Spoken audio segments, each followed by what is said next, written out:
Good evening. I am Mr. Wholesale. Mr. Moneybags has personally hired me to fulfill his obligations to the Jimbo Trashy podcast from here on out.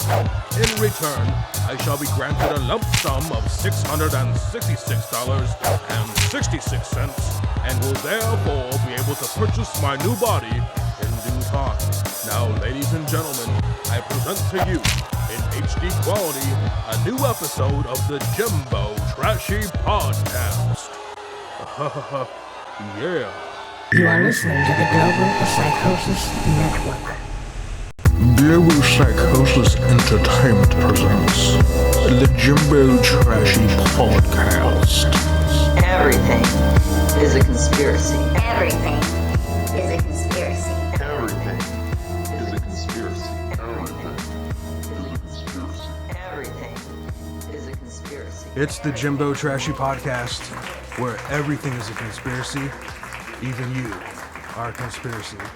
I'm your host, Jimbo Trashy. This is episode 36.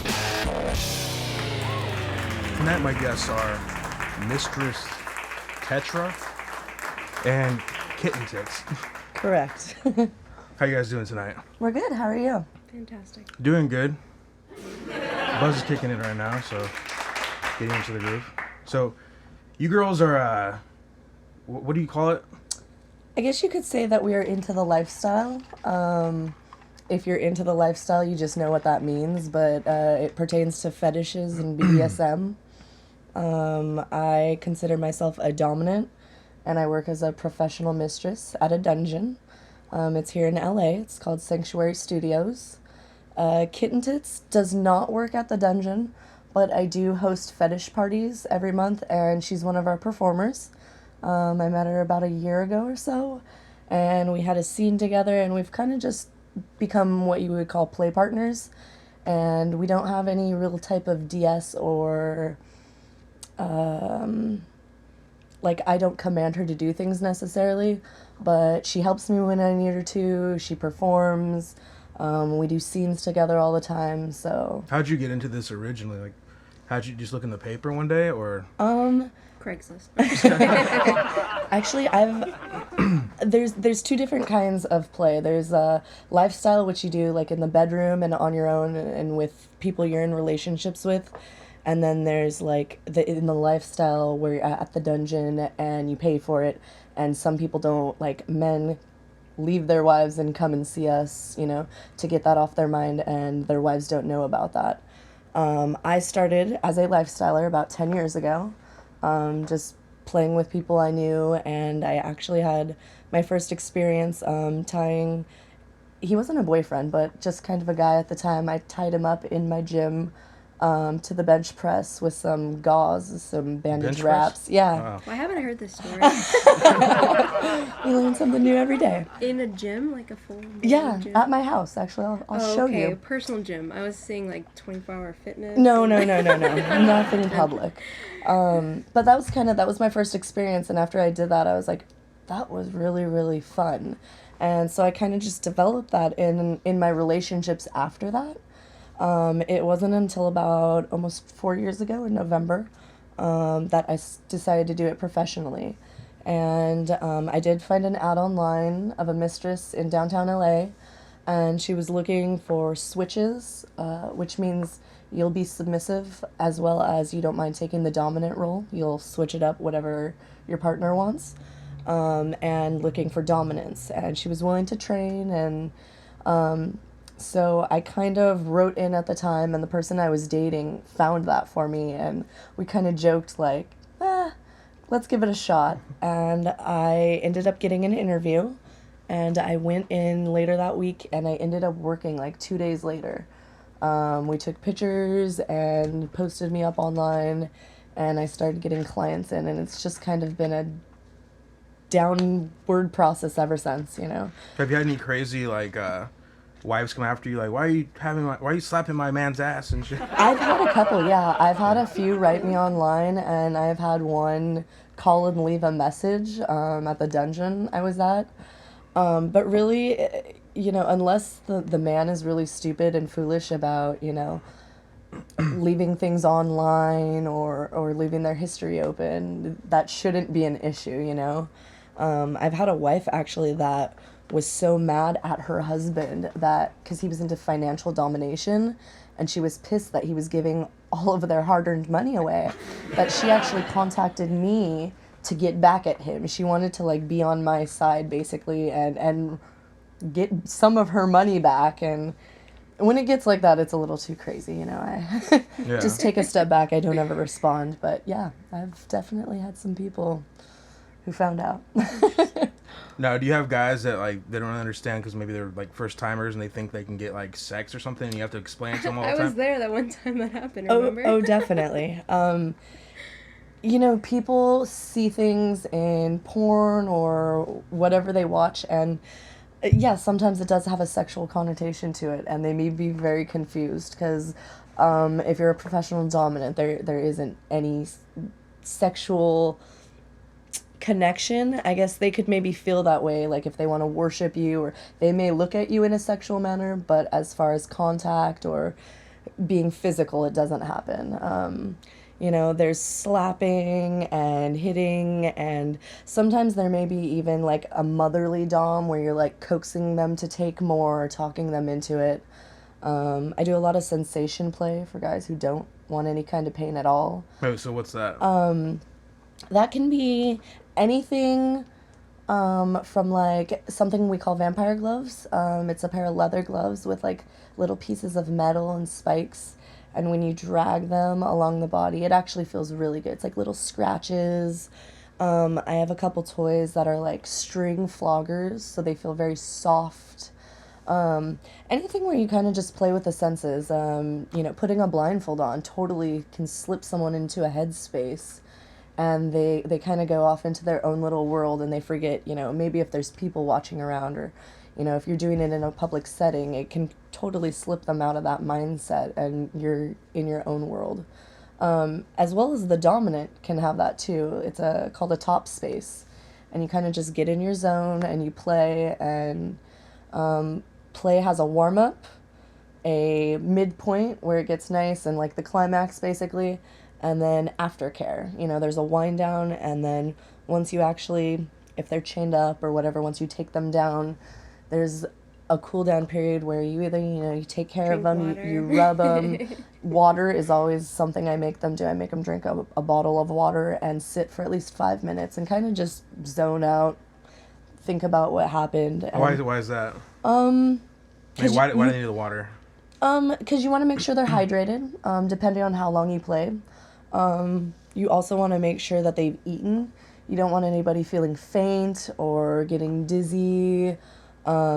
If you hang someone up like on a spreader bar or something and their hands are above their heads, they can feel lightheaded after a while.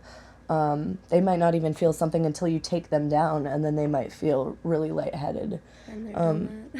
Yeah, I mean, there's different positions. If you're using rope or something, suspension, you know, it constricts the body frame. It just really depends on what you're doing. So it's good to make sure you just kind of observe. You know, I've seen people who want to just like totally knock out and fall asleep afterwards. I've seen people who are totally fine and it's like nothing even happened. But I usually like to give them about 5 minutes to sit, and I talk to them, and I'll rub and scratch their back and just, you know, see what they liked, what they didn't like. If they feel a little lightheaded or anything, give them a snack. I usually keep like granola bars and chocolates and things like that. That'll get their, you know, blood sugar going if they need it. Now, do any of these guys, do you feel like when you're doing these things, do you think they ever have like an orgasm? Oh, sure. And at that point, is that like inappropriate, or they just don't tell you, or shouldn't tell you? They should ask permission if they're a good boy. And then eat it. You know, most of the time, like, I've done things where it's a tease and denial situation, where I may take something like a Hitachi, which is a wand that vibrates on the end, but it's not an insertable toy. It's a back massager. Yeah, it is technically a back massager. Oh, I want the big fat head. Exactly. And get it like Target or something. Usually women use those, but what people don't realize is men actually enjoy those quite a bit.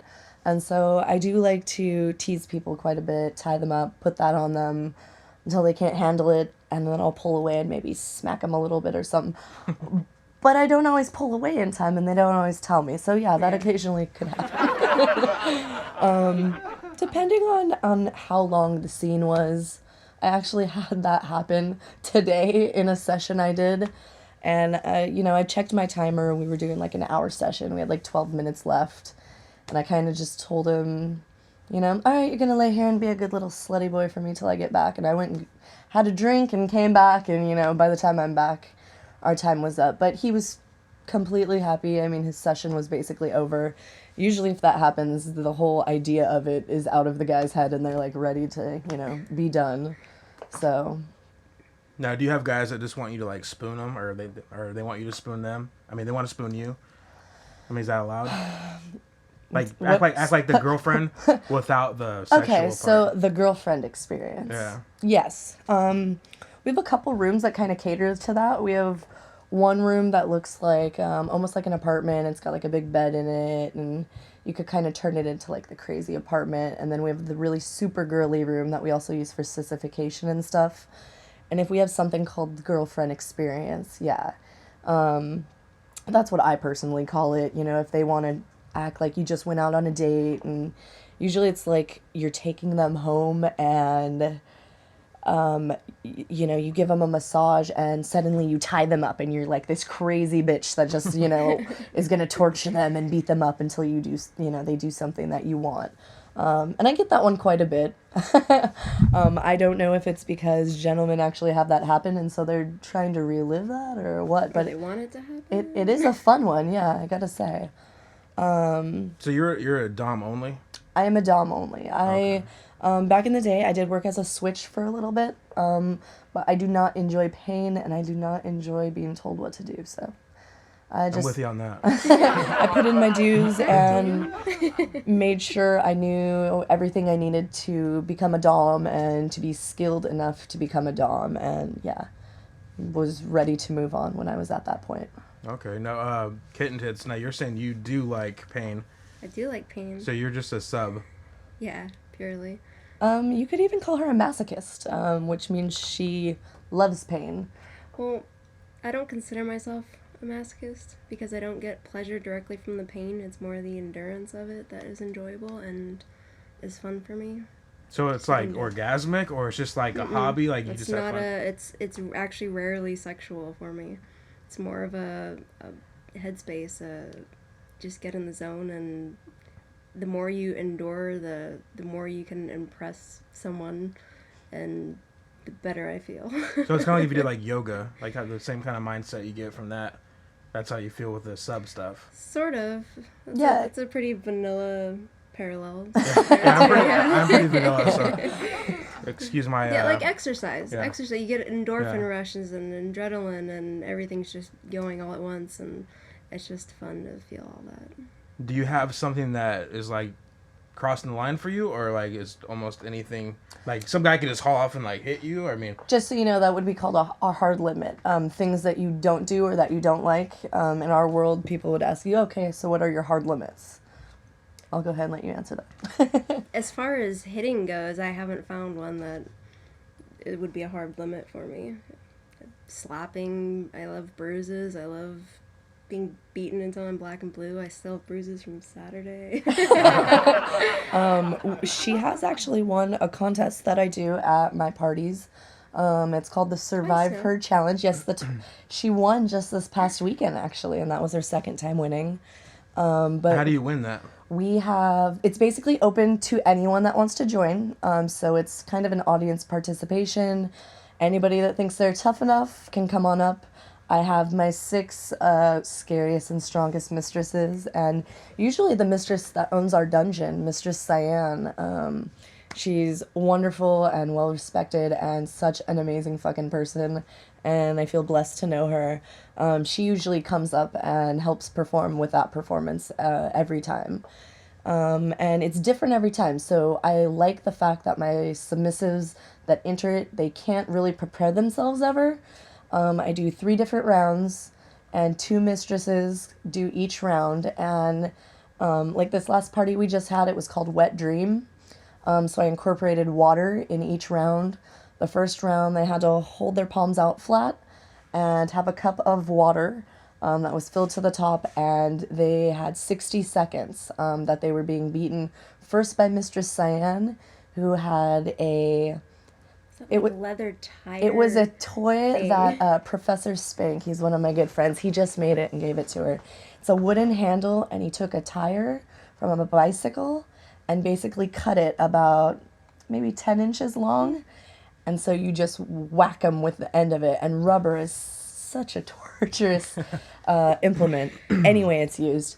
So Cyan did 60 seconds of that, and they can't spill a drop or they're out. And Miss Betty Bondage was with Mistress Cyan, and she had, I think, a rubber slapper metal paddle with holes in it. Oh, well, she switched. So it was the metal paddle, which normally we don't break that one out, but you know, for a Survivor challenge, it's worth it. Actually, we had 4 people in that challenge, and everyone quit but Kitten Tits. Everyone spilled their water. Yes, not quit. They accidentally quit. They disqualified themselves. But I wanted to see everybody move on to the next round, so I said Kitten Tits could sit out, and everybody else had to keep going. The second round, we did waterboarding, which we didn't do anything too crazy. We had... Crazier. It was Miss Quinn and Natalie Lust, which are 2 other ladies that work at our dungeon. They're both switches. We had a huge bucket of water, and they grabbed them by the back of the head and pushed their heads in there. They weren't forcing them, because when they wanted to lift their head up, obviously they were allowed to. But they had their hands behind their back. And so we timed everybody, and whoever had the lowest time, we let them go ahead and walk. And we had 2 gentlemen left. And for the last round, we did a bed of ice. And so we laid ice completely over the floor, and we laid them on it. And then all of the women that were in the challenge piled on top of them, so it was like extra cold. And we flipped them over after a while, and yeah, it turned out nice. Kitten Tits still won. So. Technically, yeah. But we do something crazy like that at every party, just for the entertainment value. So, Kitten Tits, why don't you officially work at the dungeon? Is there... I ask her Something this holding back? all the time. I'm actually married. So my husband is not happy about me playing with other people unless he's present. That's one of our rules. Okay. So unless he's at a play party and he knows the person, then I can get the okay. But if it was paid sessions, he's not comfortable with that. So that's the only reason I don't work there, because I want to. Not only is he her husband, but I mean, he's her dominant as well. So, I mean, she does get her playtime with him. Okay. Now, did you guys... was he vanilla and you got him into this, or you guys met? We were both mostly vanilla when we met, with like some definite curiosity. I mean, we did knife play, like, I think the first time or second time we met. Yeah. So we'd always been curious about it, and we found a flyer at a pride parade, and it was for, I forget, it was at Bordello at Decadence. I can't remember who was throwing the party. Dragons? Is that motorcycle club? I'm not sure. No. I know what you're talking about, they though. threw a huge party. It was like once a year thing. It was like a charity event. The Monarchs. That might be who it is. There's like a big group of male dominants, and they're called the Monarchs, and they throw parties at different dungeons and whatnot. And we went to that one, and ever since then we just kept going and exploring it further, and we finally found, definitions on what we've been going through, and been doing it for about a year now, and I love it. So, what exactly is knife play? It can be multiple different things. Knife play can be just taking it and dragging it across the body, and it can be a very dull blade. Or if it's sharpened, it's something called edge play, or it's considered edge play, which means it's more dangerous. You have to be, very careful and take precautions when you're doing that type of play. Like waterboarding, anything serious, even like rope suspension, can be edgy. I believe Kitten Tits and I did knife play the first time we met as well, with my big daggers. And several times. We have some great pictures from that night, actually. I like to do knife play after I've done a lot of impact, especially if I've really beaten them and I can see their skin is red. I have some big, long daggers that are about 18 inches, and I like to pull them out And not only are they long, but they're nice and thick as well. And I may flatten them so you feel the cool blades. And that's a type of sensation play as well. So I'm not even using it in a mean or sadistic way. And I might start to after a while. After they've enjoyed that cool blade, I might jab it into them a little bit. But You never feel the urge to just like fucking shank them? No, I'm only mean to Kitten Tits Stab sometime me when a we're. little bit, I know. yes. I was gonna say only you. But yeah, I mean nothing too serious. I have two sets of blades. One that are a little more sharp and they're a little more medieval looking, and then I have some rustic daggers that are a little dulled, and you can basically do anything. And they look really good up on stage because they look scary.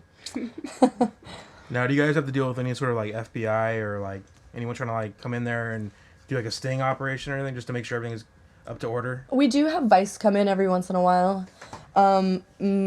Basically, in my world, things that are considered are illegal is anything that is penetration, which can mean we don't do any types of strap-on play. Not even like if I put it on and made him suck my dick, because technically that is a type of penetration play. Anything where fluid is exchanged, so if I were to spit on someone, that could, get us in trouble. So there are certain things we definitely just don't do. And the dungeon I work at, it is considered a commercial dungeon. We run ads and everything. So the public and the Vice know about us and come in, and every once in a while we'll do things. Look around. We do have them try to occasionally book sessions. That's what I was going to ask you right now. I also run the naughtiest parties at Sanctuary. I run a no rules party. So penetration and things like that are allowed. Couples can come in, have sex, oral, anal, whatever they want, toys. Everything is permitted, basically. How do you get away with that, though, when they say that... It's not paid for. It's not paid. It's not sessions. We do a couple stage performances, but technically everybody is signed up. Everybody signs a waiver. We're not letting anybody in the night of. Basically, if you aren't a member, you can't get in. So it's very private and secluded, and anyone can become a member, but there's a process before. You can't do it the day of. So that's kind of how we are able to do that. And there's a few other dungeons that do that. But the one that I'm at, I run the only party we basically throw at that venue that is that way. And it's called Club Anarchy. It's the third weekend of every month, and it switches off from Friday to Saturday. You can always... What time to start? It starts at 9. We run till 2 a.m. usually.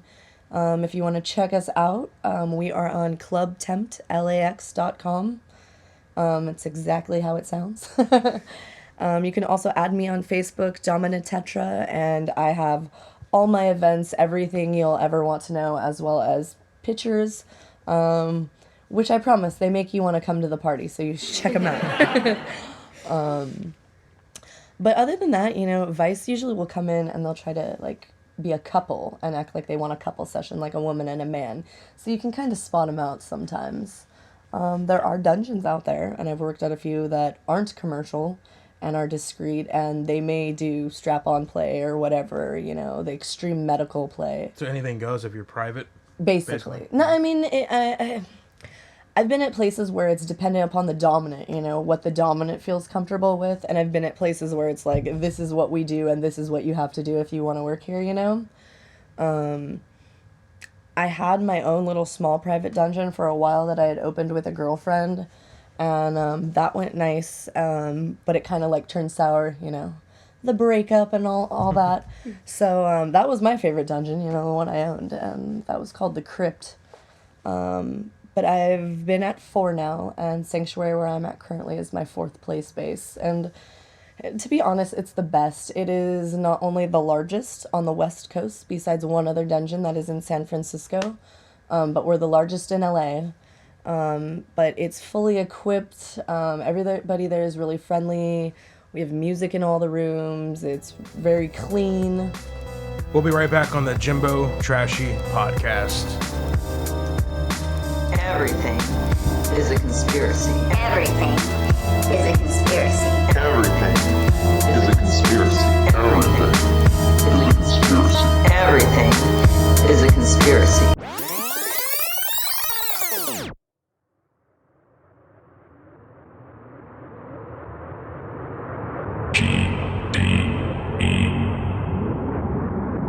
only people in the world that actually got inside of that program. When you It's say being you managed got, by when you say you got inside that program, the aerosol program, the chemtrail program. They wanna take your rights. They wanna take your life. They do not care about your health or what anguish you have felt. It's still impairing your life. Enemies that go and hide. If you got problems with it, they'll kill you. I'm talking about actually getting inside the program at Wright-Patterson Air Force Base where it's being managed.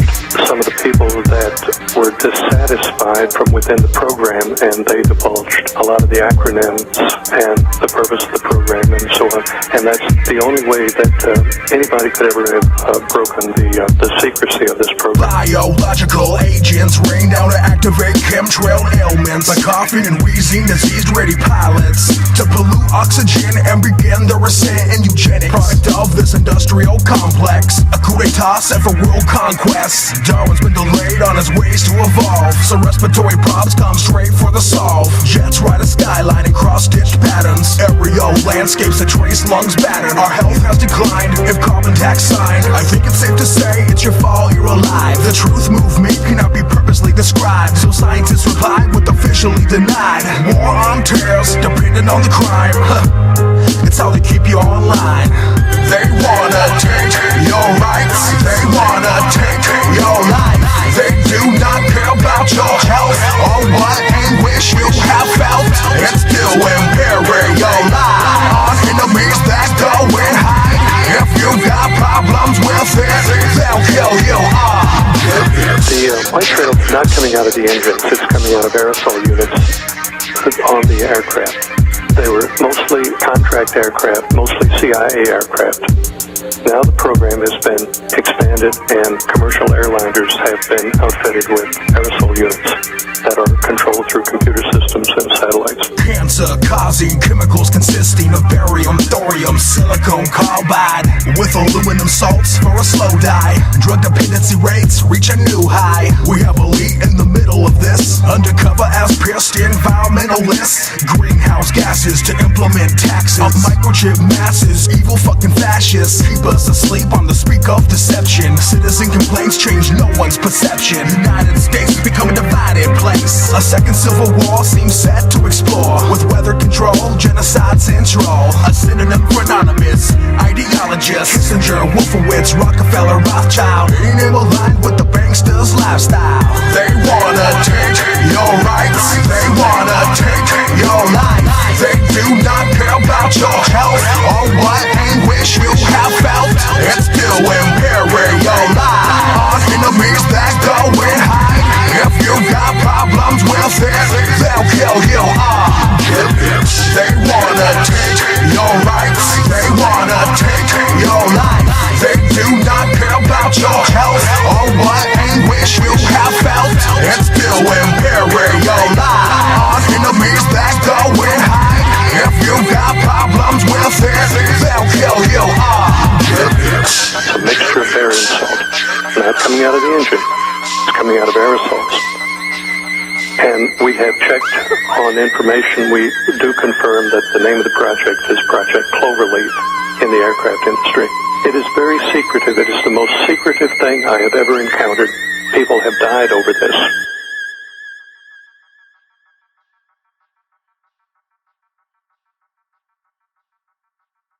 You are listening to the Global Psychosis Network.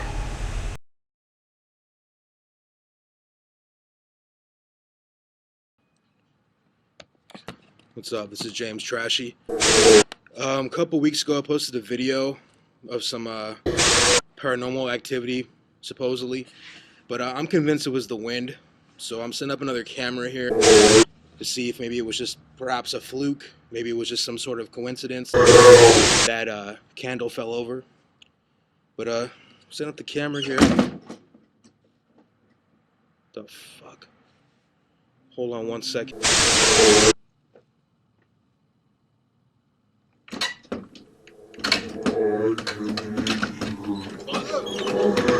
You are listening to the Global Psychosis Network. Yo, what's up? This is Scott Gaisford, and you're watching and are listening to the Global Psychosis Network. You are listening to the Global Psychosis Network. Welcome back to the Jimbo Trashy podcast. So, you girls dressed up tonight. Not exactly sure why, because we can't see everything, but if you wouldn't mind, could we show the viewers at home, like, what they would be seeing if they did go to Sanctuary? Do we just have to stand up? I was gonna say, yeah. Where would you like us to stand? Just stand right here. I mean, right in front. I guess submissives usually wear collars. Usually wear less black, but you know, Kitten Tits can't help herself. Dominants would wear corsets. Latex. I mean, it really depends. I hate latex. I hate wearing it. I hate putting it on. I hate everything about it, actually. Lots of heels. I imagine Lots of leather. If you're sweating, it must be a pain in the ass to take off too, right? Yeah, latex, I don't know if you know this about it, but you literally have to coat your entire body in lube. You have to lube up the clothing inside and out, slide yourself in it, and then put more on, and continuously keep yourself nice and coated. That doesn't sound worth it at all. No, it's not. I mean, it's really beautiful and sexy when you wear it, but it's hot and swampy and sweaty, and yeah, I'm not a fan. Yeah, it's I like little latex gloves. Those are cute. Now, as far as, maybe this is too personal, but as far as, like, the kind of porn you girls are into, is it BDSM, or is it straight, you want to come home from work, I just want to see some plain vanilla sex, because I'm so sick of, like, slapping people and... I'll let you go first. The BDSM porn online is usually so fake and cheesy that it doesn't do it for me, but I do like really taboo, like the weirdest shit I can find, and that does it for me. Yeah. I'm like inflatable toys, like Nothing like what you would say, quote unquote, disgusting though, because I could show you some disgusting porn. 2 girls, 1 cup is just it's funny to watch. That's about it. No, nothing really gross. I was gonna say, I don't know. I guess I kind of change it up depending on what I want. I agree. I mean, I don't really watch a ton of BDSM porn either because I'm like, they're either doing it wrong or the lines What are... do you mean doing it wrong? Using the toys wrong, or they're not tied up right, or I'll critique them the whole entire time, so I can't watch it. Just that's my dominant mind watching what's going on. Or I know who's in the video just from being in the scene for a while and working with people. We actually, at Sanctuary, they film porn and they do photo shoots and stuff all the time. So on a lot of lucky days, we get to sit in and watch stuff happen live. So that's awesome and fun. I don't know. I watch a lot of girl-on-girl stuff. I like group things. If I do watch, like, the BDSM stuff, it's definitely where it's, like, a dungeon room and a whole bunch of people are there and they're all playing with, like, one girl and, you know, just taking her way definitely to the edge of whatever she wants to do. I don't know why I like that, but that gets me off. So also for you, nothing, like, out there, like scat porn or... Definitely not. That's a hard limit. Or, like lesbian fart porn. I've been watching that lately. Oh, really? Have you seen Lovely? Because she does that. Does she really? She does fart porn? Yes, she does lesbian fart porn, so you may see her. I have had people request me to sell underwear that I've farted in. As well as Natalie Lust. She does lesbian fart porn as well. Good for her. Now, is there a science behind this? I mean, do you drink a lot of milk? I mean, has Lovely given you the tips at all? If you want to know the secret, I can tell you. You actually just take a little enema, and instead of putting water or anything in it, you just basically put air in it, and you put it inside you, and you can fart after that. Wow. Lovely, God, I should have her come on here because she's hilarious. She will tell you... She did a photo shoot that was basically for IKEA, and it's like, do you want to see all my new furniture I bought? Do you want to hear how it sounds when I fart on it? And it's just so fucking funny the whole entire time. She's like, ooh, this mahogany, it feels nice. And like, it's comical, you know? It's not to jerk off to, I mean, maybe, but... Maybe. Yeah, we can definitely get you some ladies that are into that if you want to interview them. What's like the craziest situation you had to deal with? Oh, man. You should tell him Oh no, I'm scared. I don't even know. I've had quite a few. I mean, are we talking like scene going wrong or just like the craziest request Most I've ever fucked up gotten? request. Like all of the above.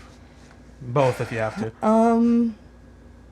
Like I've been there's one person that just like totally freaked out in the middle of session. Like we were good, we were playing, everything was fine. And then all of a sudden I looked at him and he was just bawling, crying, and was like, "Why don't girls like me?" And just had a total mental breakdown, and we had to stop seeing. And I don't know why, but that always stands out in my mind as really traumatic. But How did you respond to that? I mean, like, were you just like, no, I like you? Well, we were kind of like, we were in the middle of playtime, and so I kind of like, I said, all right, we're going to have to cut play right now. I said, you know, are you okay? I need to make sure you're okay. I'm not, you know, in my role play mode. We were doing like medical play too.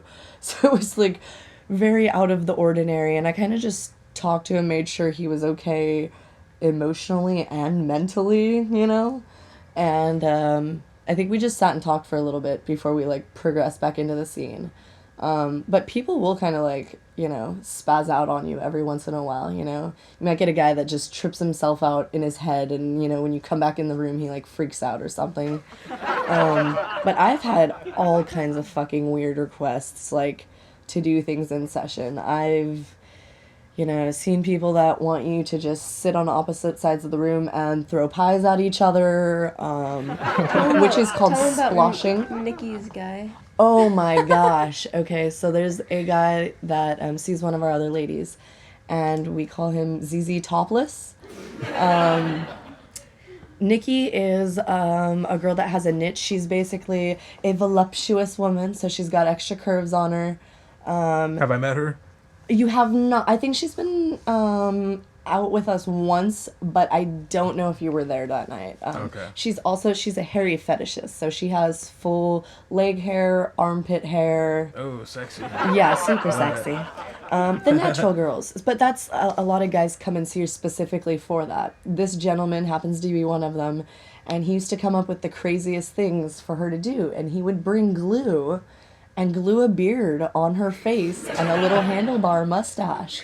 And he would make her take all of her clothes off but a little thong, and, you know, sometimes put like a hat and glasses on, and basically made her look like a dude, and then would make her sing opera. Like, really over-accentuate the mouth and look super mean. And he would just sit there and be like, "Oh yeah, baby, that's so hot. I love it when you do that." And just, you know, it's the weirdest thing. And why he liked it, who knows? She said he also, you know, he would have other little sound bites because he always brought his own music that he wanted to be played. And one time he said, "I want to try something new." And he had like exorcist music with like weird moans and scary sounds in the back, and he wanted her to basically pretend like she was an exorcist or was like possessed. And so he sat in a throne, and she laid on the ottoman and like crooked her body up and everything and made like sounds with the music. And he's like, "Yeah, flick your tongue a little bit more." And like, I don't know, she did the face for us the other day when she was telling us this story, and it was so good. But people have their fetishes, you know, for whatever it may be. He was definitely into, I think, like sounds, and it was like a role play thing for him because he always had the beard and, you know, that look. It was just the wording. He wanted to see the wording coming out of her. I've had people who, you know, have paid me to chase them in a car and act like I'm going to hit them with their car. How do you do that? You have to drive around in LA? There is a certain someone that I used to do sessions with, and yeah, we used to see a gentleman who would pay us to come over to his house, watch an hour or two of real live car crashes, because that's his thing. I don't know if I've ever even told you this. I've never heard this one. And yeah, then afterwards would go out, and we would give him a 30-second head start to start running, and then you just hang out the windows and yell and get real close, but you don't hit him. Oh, so he's running on the street and you're okay. You know, usually it'd be out in the desert in a secluded area, not necessarily, you know, in the public view. Trying to think of some other weird ones. What are your hard limits? Anything with children, anything with animals, scat play. I hate needles. That's whether I'm putting them in someone or whether I even have to look at them. Needles is definitely probably my biggest hard limit. You have no tattoos, right? I have no tattoos. That's because of the needles? It is. I have had my lip pierced, and that took a lot of oomph to go get done. But I ended up taking it out, so yeah, I lost that. Other than that, though, I don't like to do bloodlet or breaking of the skin. Unless it's something that it's a person I've played with a lot and we've discussed it and it's something we really have like plans on. But I mean, I don't like to generally leave any kind of permanent scars or anything where blood is, open to the air or could contaminate anything. I mean, it can contaminate, toys, it could get on me, equipment. So I try not to do too much blood play. It seems like they could probably sue you too, Yeah, and depending on who it is. I mean, Kitten may give me consent to do stuff like that. Some people that like knife play actually want you to cut them and want to see that little bit of blood. It's nothing too deep, but it can definitely happen. I mean, things can go awry, so it's something you got to do with someone you trust, someone experienced. They can definitely sue if it was a client. We don't do anything like that. Edge play is basically not allowed for sessions. So it's really just stage performances and things like that we do those. If you do whips, bull whips, things like that can totally cut the skin open. Super easy. So I do bull whipping, but I don't do it a ton, and it's definitely not something I'll do with you the first, maybe even second time. Unless I know you're a serious masochist and maybe I've seen you play with other people or I know how you play. Just because you never know how certain people's skin is. One person may be completely different, Now, Kitten Tits, you said your husband doesn't like it when you do stuff unless he's in the room. Mm-hmm. So as long as he's in the room, he doesn't mind if another guy is just dominating you? I don't play with a lot of other guys. I'm play compatible with females mostly. We do have one male friend that me and my husband were friends with him first, and then it was like, we should swap partners and do like a spanking scene, and we've played with them a couple times, but. So he's got at least as a girlfriend though for your husband to. Yeah. Okay. Oh well, it varies, but like I said, I usually don't even have an interest in playing with another guy because. My husband fulfills all those needs. So you're more primarily attracted to women, and then you have your husband that takes care of the male need. For play, yeah. I click better with girls. I feel like they understand more of what I want out of a session or out of a scene. Mm-hmm. Who would you say would have like their hardest limit is like their most extreme? Like their hardest limit is very way up there where. You can get away with almost anything with this person. I would say Zoe. Zoe's a really hardcore masochist. And she's on the website? She actually is currently. She just started working there, but she's been, I would say, like family with the dungeon. She has play partners that work there and whatnot. I know she used to be collared to Master Aragon, and she played with him a lot on stage. Wait, what's collar mean? Collared. Collared. Never mind. Yeah, collared or owned. But she does all different scenes now, from light to heavy. She does a lot of like whipping, and her and Aragon. I mean, you could see like some of the scars on her body from it. It's awesome. But she's probably definitely the heaviest I can think of that I've ever seen ever. You can do anything to her. Pretty much. She's actually, we had to tap out on one of the Survivor challenges because we couldn't get her out. She was like sitting up there giggling. Yeah, she does. Everyone else is like almost in tears, like, oh my god. She has a disassociation with pain. And she was telling me about this. So instead of feeling the pain, she actually feels like a pleasure almost from it. And so, yeah, she gets kind of a kick out of it. Mistress Cyan was slapping her with the rubber slapper just back and forth. And that's when most people dropped out, I think.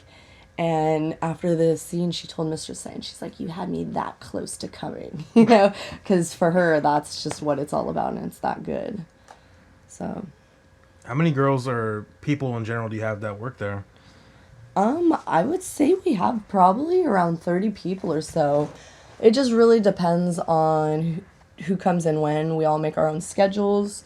So, I mean, there may be 5 people on the schedule one day, there may be 20 people there the next day. It just depends on the hours and the days. Oh, that's cool. You just pick whatever time you want to come in then, huh? Yep. And schedules are usually made about a week ahead of time, so you know when you're going to be there. I pretty much have a permanent schedule. I'm there all the time, so. And what times are you there? I am there Monday through Thursdays, 11 to usually about 5 or 6. And I'm on call basically Friday, Saturday, Sunday. I'm usually there for the play parties Saturday nights, so you can always find me there playing. But I live really close, so it's easy for me to, if I need to come in or if I get a quick session, to just hop in the car and get there. It's about 15 minutes. Now, do you ever do private sessions where you go to the person's house? I used to when I had a lot more private clients, but for the most part, most of my clients see me at the dungeon.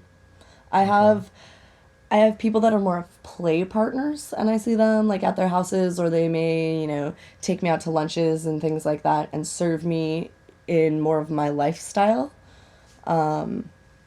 So I don't necessarily consider them clients, but I guess that would be more of the home play you're speaking of.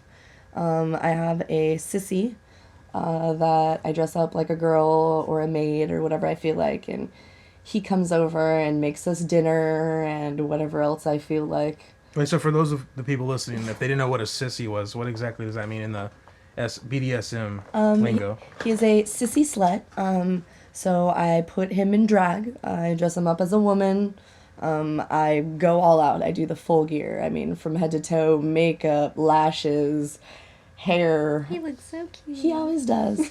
And he's really good. He's younger, but he goes and puts money into it and buys makeup, and he's really good about whatever I want. He goes out and makes sure it happens. So as a sub, there's really they're not allowed to say no, right?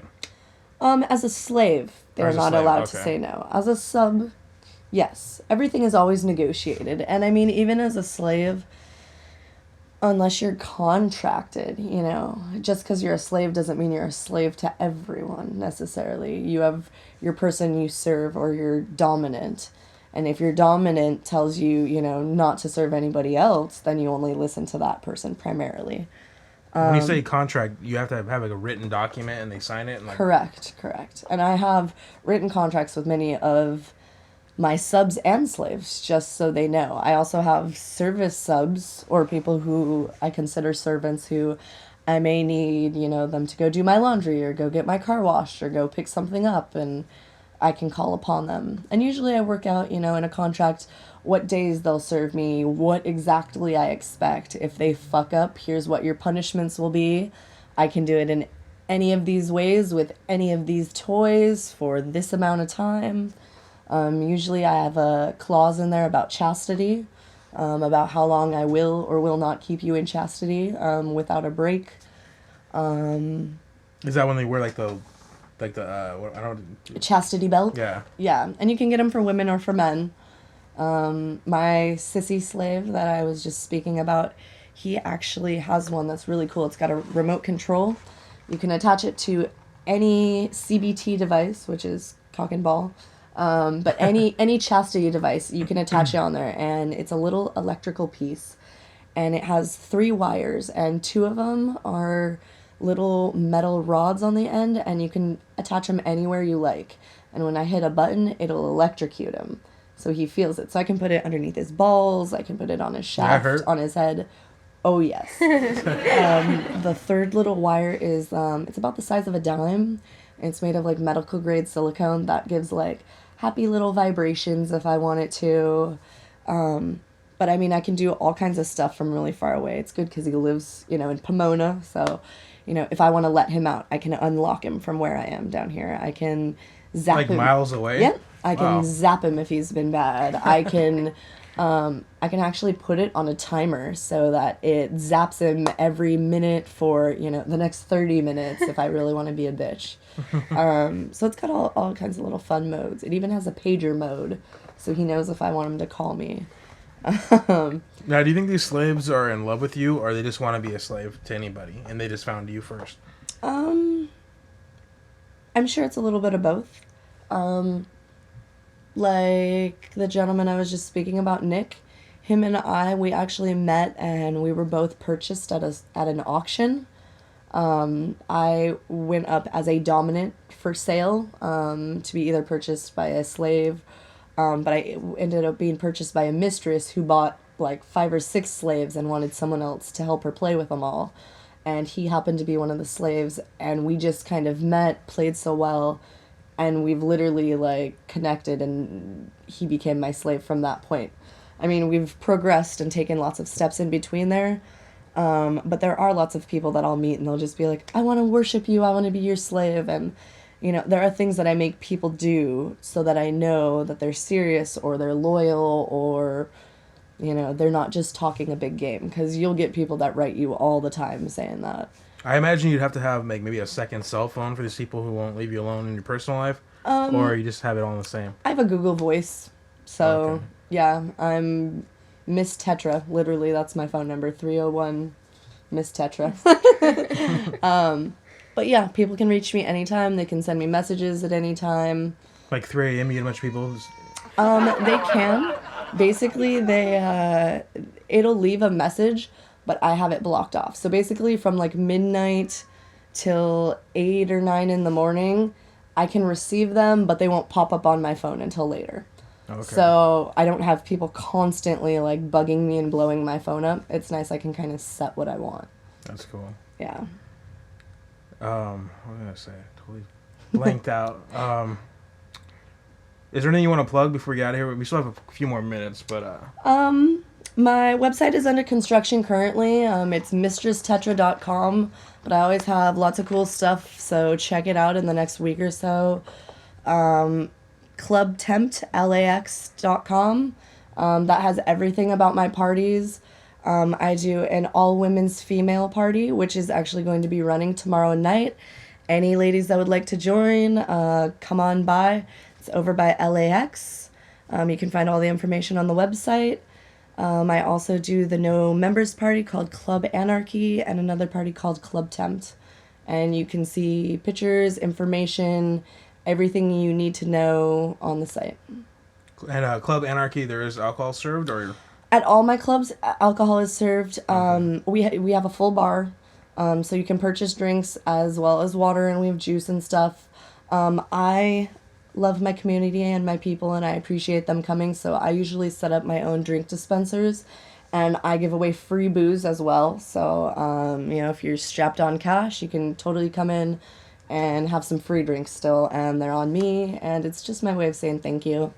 I'm also a very big believer in drunken gummy bears, so I usually do a big bucket of drunken gummy bears or gummy worms, which just like Jello shots, but with vodka in it, or? Kind of, yeah. I infuse them, I soak them for, it depends, anywhere from 24 hours to 4 days I've done it, 4 to 5 days.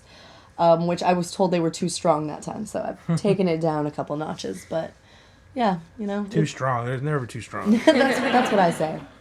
And you definitely don't want to miss Anarchy. We have the best shows you will see. They are sexually explicit. They are usually all female and beautiful women that work at the dungeon, as well as a few like Kitten, Tits, and, you know, some of my personal play partners that I bring around. And I can guarantee that we have a forced orgasm show at every party, where we tie 3 beautiful women up and we make them come for about 20 to 30 minutes. So nice. Just for that, I think you should come out and see what it's all about. Are you ladies on Twitter? I am. Mistress Tetra. Not anymore. At Mistress Tetra? Yeah. And Kitten Tits, no online personality out there? You can find my info. I'm usually on Facebook, and people will hit me up, but... You gotta be careful of that, because we have a lot of perverts that will probably try and track you guys down. They find us. They'll find us one way or the other. There is a website called FetLife, and it's very similar to Facebook, but it's for kinky people. It's FETLIFE, and we're on there. Thank you, ladies. We'll see you next time on the Jimbo Trashy Podcast. Everything is a conspiracy. Everything is a conspiracy. Everything conspiracy. Everything is a conspiracy.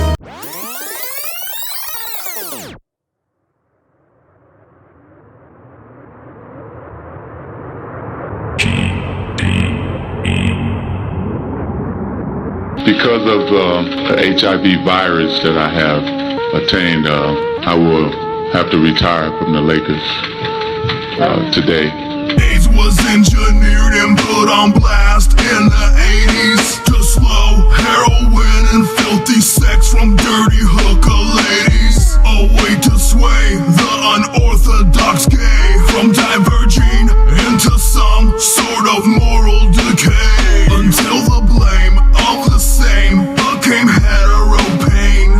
Then the aim wasn't changed to shame family name. Pharmaceuticals now seem suitable for taking, just for sleeping and waking. The price for procreating. The drug companies need your money to keep on funding this racket. They're running like nothing. In so many quarters, the FDA has literally, as I said, been gutted. It is no longer able to protect Americans from contaminated food and pharmaceuticals.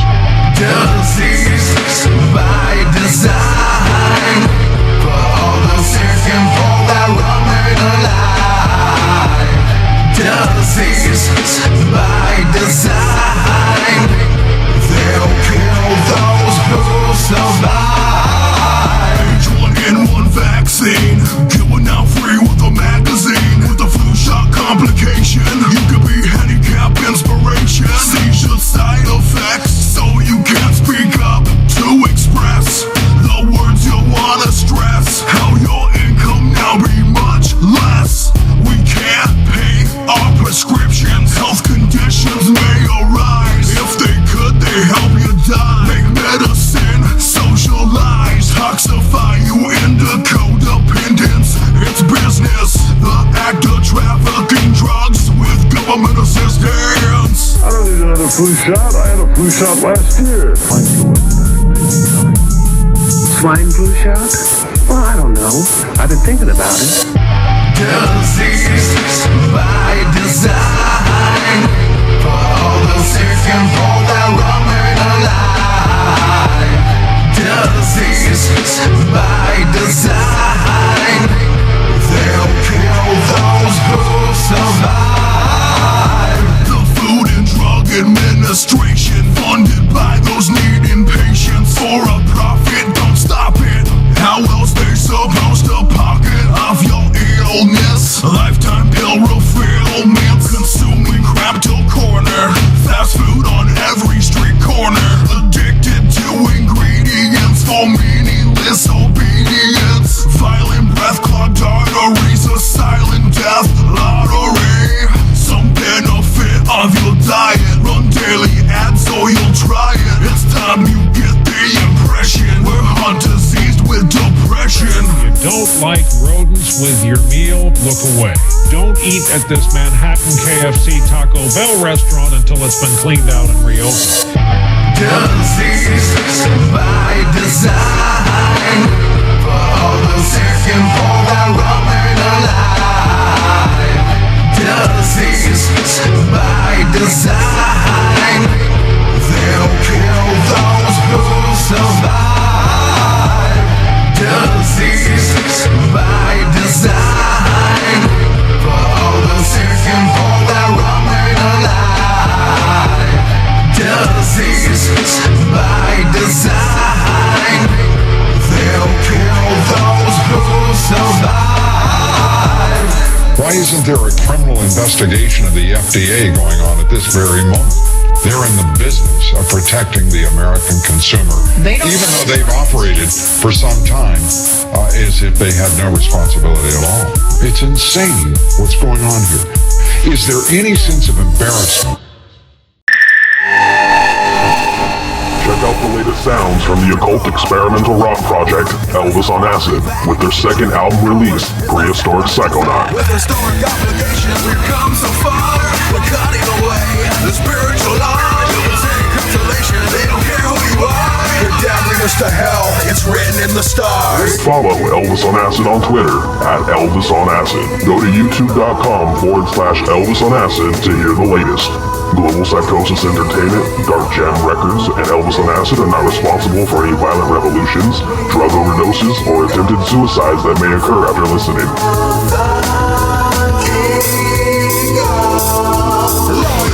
To the royalty, the fallen angels sing divine right of kings. This ad has been brought to you by Global Psychosis Entertainment and Dark Gem Records. Copyright 2013.